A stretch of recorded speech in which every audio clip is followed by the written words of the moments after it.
হাই friend, কি খবৰ? আপোনালোকৰ চাগে সকলোৰে ভালেই।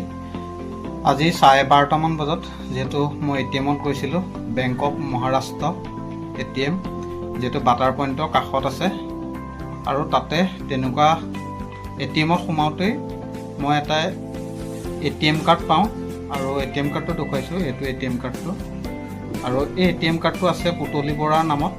আৰু এটিএমত সোমাই আছিলে যিহেতু মই পইচা উলিয়াবলৈ যাওঁতে, আৰু পুতলি বৰা জনাইছোঁ যে এই এটিএম কাৰ্ডটো নিবৰ কাৰণে মই স্ক্ৰীণত মোৰ কণ্টেক্ট নাম্বাৰ দিয়া থাকিব। আপুনি কণ্টেক্ট কৰি এটিএমটো নিবৰ কাৰণে অনুৰোধ কৰিছোঁ। আৰু যিহেতু আজি শনিবাৰ, মই বেংকত জমা দিম বুলি আহিছিলোঁ এটিএম কাৰ্ডটো। যিহেতু বেংক বন্ধ থকাৰ কাৰণে মই এটিএমটো জমা দিব নোৱাৰিলোঁ, আৰু সোমবাৰে জমা দিয়া হ'ব এটিএম কাৰ্ডটো। আৰু আপুনি এটিএম কাৰ্ডটো ল'বৰ কাৰণে অনুৰোধ কৰিছোঁ আপোনাক। এইটো এটিএম কাৰ্ডটো, আৰু এনেকুৱা ভুল কেতিয়াও নকৰিব। যিহেতু এটিএমৰ পাছপৰ্ট নহ'লেও দুষ্টকাৰীসকলে পইচা উলিয়াই ল'ব পাৰে, সকলোৱে জানে এইটো কথা। আৰু সকলোকে কৈছোঁ, এই পুতলি বৰা ভিডিঅ'টো শ্বেয়াৰৰ যোগেদি পুতলি বৰা তাত যাতে পায়, যাতে এই এটিএমটো লৈ যায় তেওঁ মোৰ পৰা।